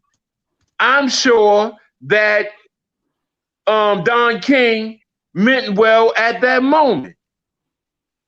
I'll say, I guess, that the NAACP, because I ain't sure about nothing they do, because those, you know the NAACP. So, but I'll just say they appeared to support Tawana Brawley, but they knew them so well upstate New York that when the powers that be gave them $25,000, they bowed out for just $25,000 for the rape and sodomy and kidnap of a 15-year-old girl. You're gonna sell yourself down the tubes for $25,000? That's disgusting. So, yeah, there were a lot of people that was involved. Minister Farrakhan and the Nation of Islam were involved. There were so many people involved at one time or another that, you know, look, the organizations here in New York City that did not really talk to one another all came together. Organizations was formed. There was no D12 before Tawana Brawley. No such thing. Now, they might tell you a different story to this day. There was no D12 before that. It was Alton that told them on December 12th, I want you to hold a rally. Those are facts. I don't care what they say. I could care less. He told them, have that rally. He took all the attention off him, and while all that stuff was going on, he was being the bloodhound. He was being a detective. Alton got a lot of law enforcement in his family y'all don't know about. Half his family is law enforcement. Uncles, grandfathers, granduncles, all that stuff, all law enforcement. He knew how to put an investigation together long before law school. That's why he threw everybody in one direction and he went in another direction, because he was going to ultimately accept Tawana Brawley as his client and put his license on the line. Alton knew full well this ain't no regular case. This gonna make you or break you. If you do this case, this might be your last case. So I'm not playing with it. I know full well what it is to say that there was a gangster element up there. Mike. These were gangsters up there. That was his last case. Well, it was almost his last case. His last case was defending the person who ultimately turned his back on him, which was Reverend Alfred C. Sharp. That's right. And he never took the stand neither. I was gonna get to that. We're gonna get to that. I'm sorry if I get ahead on anything. If I get ahead on anybody, just reel me back in. But I'm just saying that I'll just say one thing. Alton said if they ever had the opportunity to bring out things that Pagonis said would have got him locked up. Do you know that Pagonis went by the local precinct and asked, was a little girl found before she was found? He asked, was a 15-year-old girl found? Because he thought that Harry Chris had already put a bullet in her head, which he was supposed to do, but I'm getting ahead. I'm sorry. So I'll just stop there. But there are things that Pagonis said that any objective jury would have convicted him of everything that he was charged with had they listened, had it happened. But the media, Negro sellouts, it was so many people that got involved, prominent reverends that started attacking the Tawana Brawley team. Internally, deals started getting cut. And that's why, well, I won't say who did what until you ask. But that's it. I'll stop there. And Mike, that's why these folks were so vicious. That's why, Keisha. Okay. That's why, Keisha, we're just scratching the surface. Yes, go ahead, Brother Peace. They won't even let Alton on the radio. Hold on one second, Ray. Go ahead, Peace. These folks are so vicious that when Tawana grew up and became an adult, they even went after her money, her check, to garnish her check in Virginia. Right. And Alton and many others that went with him, I was there, went there to the courthouse to stop the garnishing of her check while she was working. And that was in Syria, right? So the hoax is on the Black community by listening to white folks and what they got to say and only getting information from them. So the hoax was on our community. This is serious. That is I personally took it serious and took it personal because my daughter was born 2 years earlier. So I took it personal. That could have been my daughter. Well, and I ran to Alton at a payphone in Jamaica. Pardon me? So anyway, this is crazy, and the onslaught is still going on to us as a people. But that's how I first came aware and how I connected with that. Right. That could have been my daughter. I had the pleasure and still in contact with the family to this day. Right. And for me to sit and talk with Tawana and her mother and father, Brother Ralph, before his transition, and also, you know, helping to serve as her security when she came up here in New York, you know, to hear her say that, you know, when she hears certain words, it still disturbs her to this very day. And for us to not understand the importance of defending a 15-year-old girl from the kidnapping and rape of her, and not want to get involved and not keep the pressure on. This is why you have a myriad of cases that came after that, with the same kind of tone. It happened with Lavinia Johnson in the military. And her situation ended up being worse. She ended up being murdered and set on fire. You know, so they just kept pushing and pushing and pushing the envelope. And right now, today, there are hundreds of thousands of Black women and girls that are kidnapped and trafficked. And none of these so-called Black attorneys or these ADAs or all these politicians or CBC politicians aren't saying a thing about it or trying to do a thing about it, because as the panel said, you know, once you concede or take whatever that's given to you, the fix is in. The fix is in. And, you know, just for a quick moment, I want you to hear from Tawana Brawley herself. So hold on, family. If the panel could just mute yourselves, so we can get some words from Tawana herself and how she feels. You know, that's what we do here. I think that's the wrong. There we go. Here we go. 2 years after the rape and abduction of Tawana Brawley, Tawana and her family continues to struggle for justice. On December the 11th, 2009, I interviewed Tawana, her mother, and her father. And this has affected your life.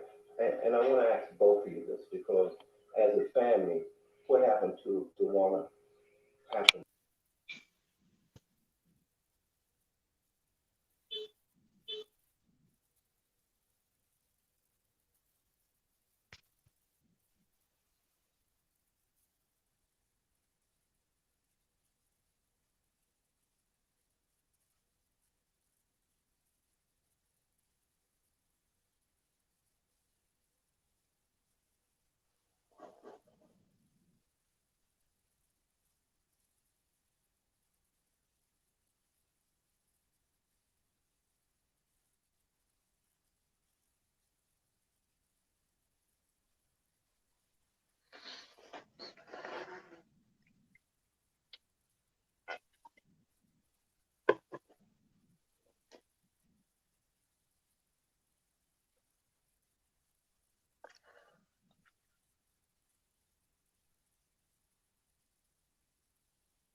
Okay, I think there was a problem with audio. You guys couldn't hear. I was trying to fix that. It's the quality of the video itself. So I'm going to try really quick one more time to see if you guys can hear it. Give me 1 second. Here we go. Or, and I get still and scared. Like, so I can't speak for everybody.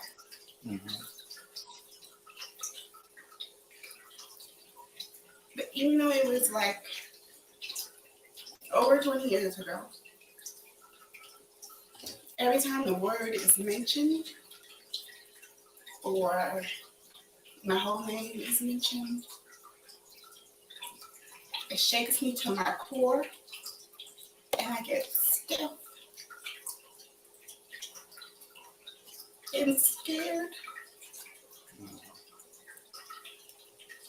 Like it just happened.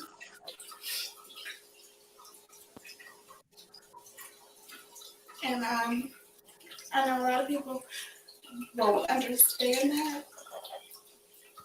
I'm sorry. Wow. All right.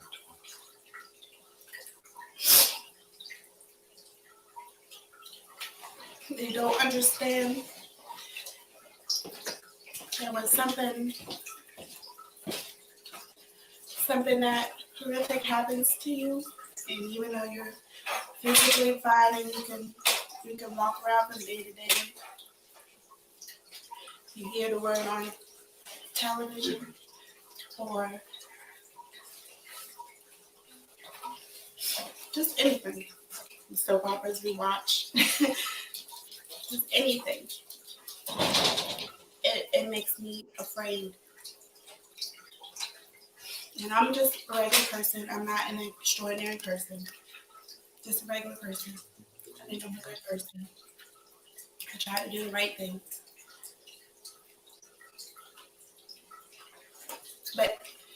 And I try to block it out. I try to think it was somebody else, not me. You know, when it comes back in your face, like every once in a while, reporters come to get 10-year anniversary, 20-year anniversary, what's happening now, whatever. I freeze up and I can't move. And I'm just sitting there and I'm listening to all the things that happened to us. You would think it was a movie, like something that's unreal, all the things that happened to my family. People pulling guns out on a teenager and a 2-year-old and a mother and a father.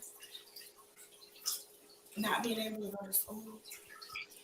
When you do go to school, people look at you funny, talk about you to your face and behind your back or whispering to the side, but you can see it. My parents, my mom, she's a strong one. My dad, they're the strong ones. I was surrounded, fortunately, by a lot of strong people who protected me and helped me get through it. I was blessed to have the best family, the best mom.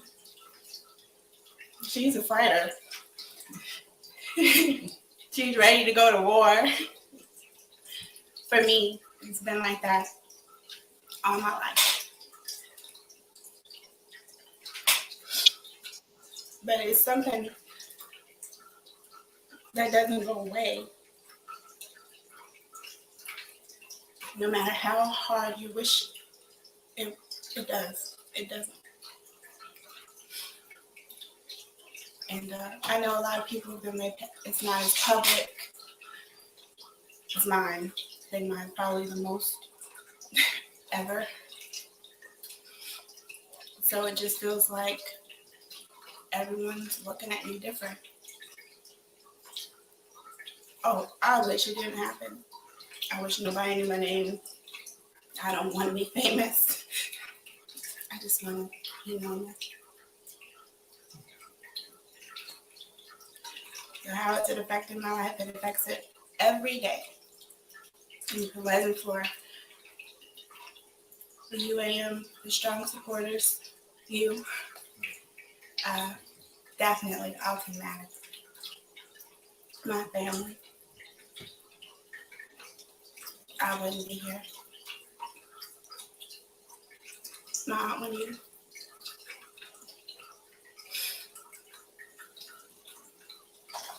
I remember something she told me a long time ago when I was feeling so bad.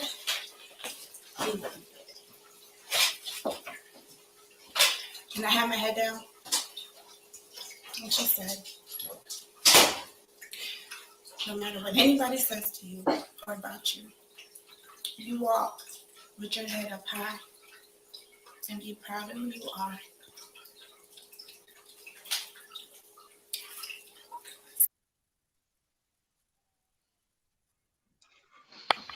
Wow. You know, that still bothers me. You know, I had to go off screen for that one. That still bothers me. I don't give two shits, excuse my expression, about Me Too. I don't give two shits about Black politicians championing Me Too because you kept your goddamn mouth shut when a 15-year-old girl didn't wait 30 years later, you sons of dogs. Didn't wait 30 years later. Right after it happened, when she was found, and all of y'all kept your heads in the goddamn sand. You got the nerve to be out here peddling boats. You sons of bitches are no good. And I mean that. And I'm not speaking for Brother Tad or Brother Ashe. And they all sell it. I'm speaking for me. That's some BS right there. That's some BS right there. And for me to have no And they all selling books. They all selling books. I am pissed off. I don't know who has something playing in the background, but I just want to mute it. I am pissed off. I don't want to hear about a goddamn.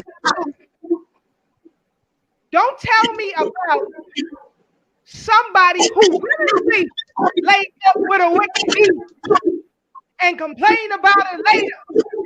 I don't want to hear that. Because this is disgusting. But I'm going to get off my soap. You have to calm down. I know. We can have this back. We need a part because I got to get into this goddamn account. I got to get into that. Because now is the season for everybody. This is the season. 2020, we offer people things. But I'm going to get off my soap and speak about what you just saw, what you witnessed. Well, and Keisha, hold on 1 second. All these bums are selling books. Hold on 1 second. Somebody is playing something in the background. I don't know if you're watching on a separate device, but you have to shut it off because it's giving feedback. Okay? So go ahead. What I was saying was, on top of this young girl being victimized, she's been victimized twice because not only was she raped, kidnapped, but then her rapist wind up suing her, and they garnished her income. You know, if that's not a disgrace, you know, I don't know what to tell you. Who pays their rapist? You know, who pays the kidnapper? You know, so this whole thing with Tawana is twofold. It's twofold because it's a tragedy within itself, but then on top of that, compounded, she then had to pay the person who raped her, and that is a sad scenario. Sad, you know, that income is taken out of her money is taken out of her income for her to provide for her and her child. You know, these are things that are so disheartening. And when Brother Peace talked about we went to Surrey, Virginia, that's why we went to Surrey, Virginia, because what occurred, from what I understand, somebody revisited her case on social media. And then the media got in touch with Pacona, and then that's when he decided, okay, enough is enough. I'm going to start taking the money out of her income. And you know, and it's devastating. You know, devastating to this young lady who's a grown woman with a child now. But this happened to her. And I don't understand why people like us don't see it and why this fell through the system. But we know, like Mike said, they was well connected, but it's a tragedy. You know, it's a tragedy. Let me just say, for the record, and I hope that the background noise doesn't distort what we're saying, who's ever got something going on. Just want to say that I know Tawana personally very well, and that from the moment her life was disrupted, she's never grown up. There's a part of her that never healed to this very day. And I'm just saying what I know. When this happened and you saw the hurt and pain on her and her family, when she came up, basically, UAM gave a function for her in around 2000, 2001. And I was surprised in conversations with Automatics, he entrusted her safety and security to 100 Blacks in law enforcement who care. We went to New Jersey to pick her up, and we brought her to New York. And people didn't know that. And we had to cross state lines and go get her, even though we were all working at that time, and there was a warrant for her arrest at that time from the Attorney General's office. We did not know whether it would be executed or not, but we were of the mindset that nobody's going to put their hands on her, and we were determined. And we brought her there. We had the function at the Masonic Temple. At the Lafayette Masonic, it's a Masonic lodge. We had the function there, and then took her back to another location, which I won't mention. And then we got her to the airport the next day and got her out of town. And I was with her the whole time, and a lot of people wanted to touch her and feel her. And so we walked from table to table. Yes, I was holding hands with her that entire time, from the moment I held her hand, and I gave her strict orders on what to do if anybody comes in uniform or out of uniform. We had our protocol set on what we was going to do, because we was going to get her out of there regardless, whatever it took. And her hand, I'm just telling you for the record, I don't mind saying it now, 20 years later, her hand was shaking the whole time. The whole entire time. That person you just saw on that video, that's Tawana every day. When we were down south and we were with her in DC, and we were in the midst of planning and actually executing the mayoral race, and she came and visited us. It's the same way.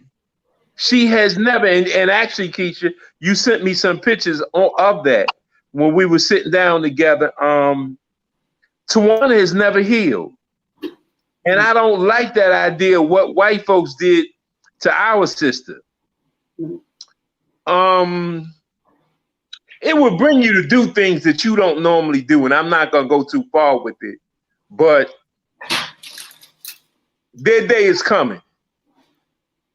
That's all I can say. Yeah, I remember that day. We haven't forgotten. We haven't forgotten. And we start off this show about security, notice how nobody, to my knowledge, have seen the picture of the Central Park woman, don't know her name, Patricia Neely, but yet when it comes to us, our name, our picture is plastic. Tawana don't want to be no celebrity in that respect. But when it comes to white folks, they protect their own. We gotta protect our own. And if we can't protect our own, then what are we doing? That's why, like I said, I took it personal. I still take it personal. Yeah. You know, that's why I can't fuck with certain people. Because, yeah, the devil can fool a Muslim nowadays. It happens every fucking, it happens every day when you don't know yourself and know what time it is. If you only get information white folks, then you're going to be tricked, straight up. Well, we had some black collaborators that were involved in this. Absolutely. Absolutely. And Tawana is as hurt today as she was then. And there are those of us that never forgot.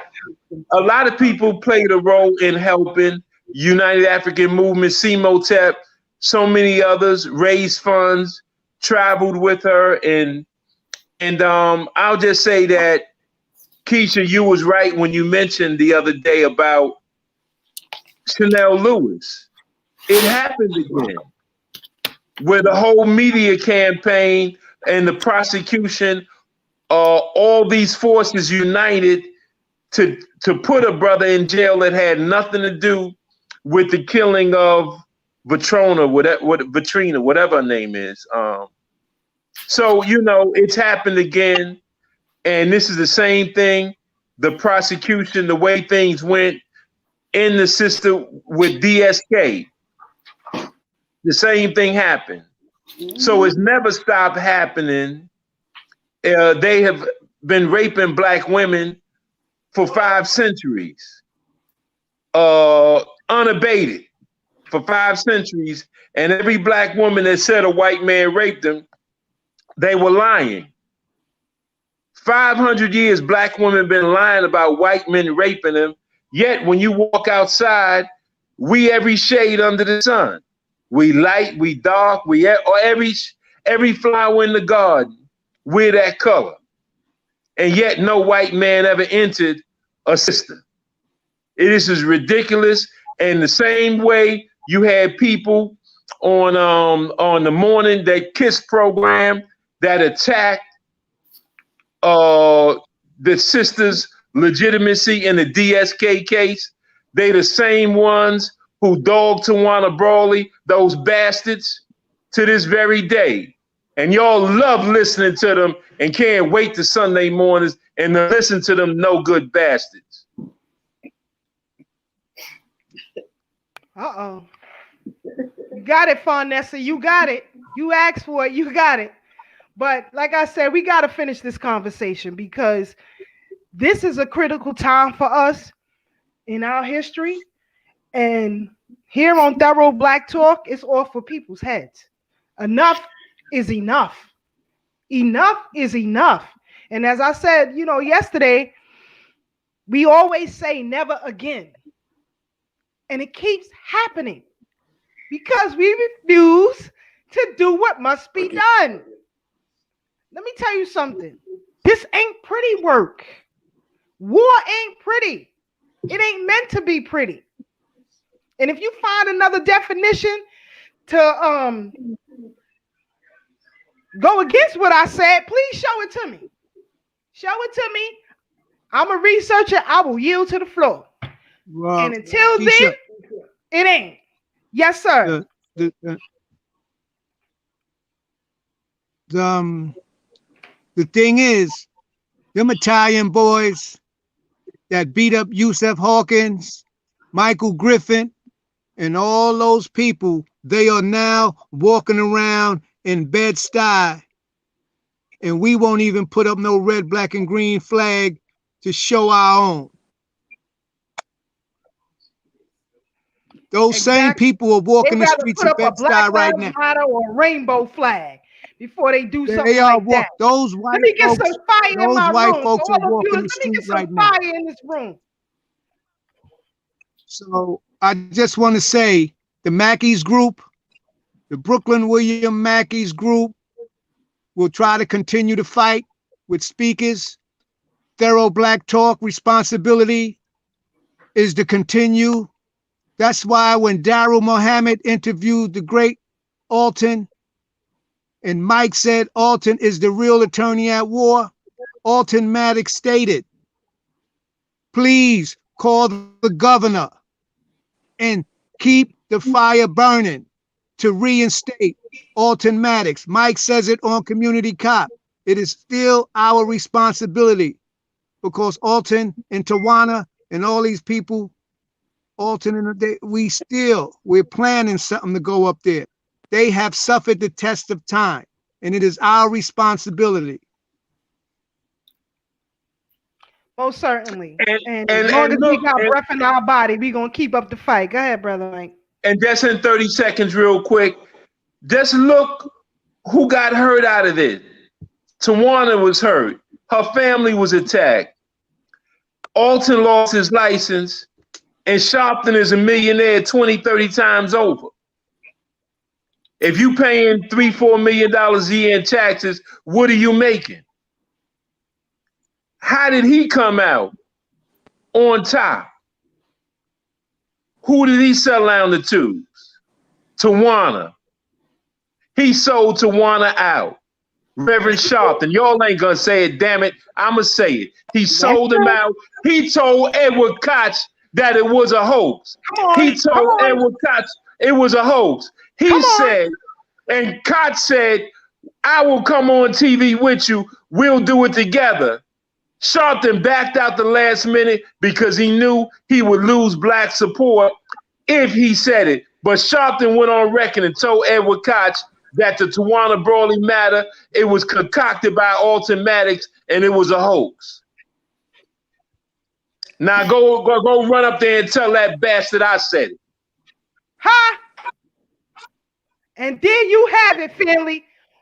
Woo! Flames was thrown, truth revealed. This is how we do it on Thorough Black Talk. We give you that real, unfiltered truth, unfiltered truth. And we definitely got to have y'all back. I'm sorry to help keep putting pressure on the panel.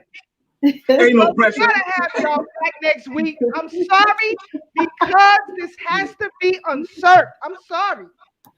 I'm sorry. And I'm doing this for a reason. They won't even let Alton on no goddamn radio station. Well, we know that, Ray. We know that. We know that. And let me be clear for the record. I'm not addicted to personalities. I'm not addicted to fanfare and all that old kind of stuff. None of that moves me. Even if I have a disagreement with you, truth is truth. And I stand on that, especially if you're fighting for the liberation of black people. That crap don't move me. So until we can get our footing back in these courtrooms where we need to be, we're going to keep putting pressure on mother effers. So without further ado, we're going to let the panel give their final comments, and we're going to close out, and we'll be back next week. Brother Peace, give us your final thoughts, my brother. Yeah, Brother Mattis gave an acronym for the word HELP. HELP. H is for history, you must have. E is for ethics. L is for logic, and P is for philosophy. We need that this day and time more so than ever. Peace. Ray. Peace. Brother Ray, your final thoughts? Okay, I guess not. Sister Pat. Brother Ray. Thorough Black Talk has to continue to fight. Community Cop with Brother Mike Graves have to continue to fight. And the William Mackey Jr.'s History Club will continue to fight. We're the only three the hard way, baby. We need support. We need support. 100. Sister Pat, your final thoughts and comments. Right. Well, my final thoughts is thank you for having me, and hopefully I was able to share a little bit of light. And I just want to just say one thing. On August 17, 2001, which is what Mike was talking about, that earlier that day, Reverend Al Sharpton was locked up in federal jail because he was on the protest in Vieques. But he rolled up in Masonic Temple that day, okay? Sell out from the beginning. Sell out. Woo! She got ahead of me for next week, but all right. I like it. I love it. Brother Mike Grace, your final thoughts and comments, please. Just want to again thank Thorough Black Talk for extending a second week and now a third week to us. Pardon my language. I most of the times I'm composed, but I'll just say, like Pete said, it's personal. It's personal. Yes, it's sir. personal. Yes, sir. Yes, sir. Yes, sir. Well, family, again, we're going to have the UAN panel back with us again next week, God willing. And I think it will be willing because we got the ancestors on our side and we are on their side. So we will be back stronger and harder next week. Brother Tad, your final thoughts and comments, sir? Yes, ma'am. I want to thank the panel for joining us. Always bringing that level of energy. Is knowing these people, they're very passionate, but that's because it's love. It's genuine love for our people, and we want the listening audience to understand that. So, Brother Mike, you don't have to apologize because, like you said, it's personal, and we know it's personal for you, as well as the rest of the panelists. I mean, in these times we living in, we see that sex trafficking is real. We see that Hollywood is being overran. All them big executives who thought they were untouchable are now being touched for things that we've known been going off since our abduction 500 years ago. So family, hopefully you were inspired by what you heard tonight, and it's your turn to go out and inspire others. So y'all stay up, stay blessed, and stay true. And remember, no matter how hard things may seem right now, there's always better days ahead. Peace. Sister Keisha. Again, family, thank you all for tuning in. We didn't mean to keep you long, but we had to come strong. We had to reveal these truths to you so that you understand exactly what you're dealing with, especially after this recent election, the way people so blindly went into the polls and pulled levers or whatever you do now, scratching a circle or whatever it do. But to blindly take part in a political process when you don't understand how that political process has undermined your freedom is a problem. So until we hear better here on Thorough Black Talk, we're going to give you that real. I want y'all to stay safe. I want y'all to stay focused. Please, please, please be aware of your surroundings. There are a lot of things that are happening. You know, we wanted to get into the murder of Quan Charles a little bit more, but I'm going to wait for my brother Ashe to do that since he brought it to the fore last week. But thank you all again for tuning in to Thorough Black Talk. Stay black, stay strong, and always, always, always keep it thorough. We out, y'all. Y'all be safe.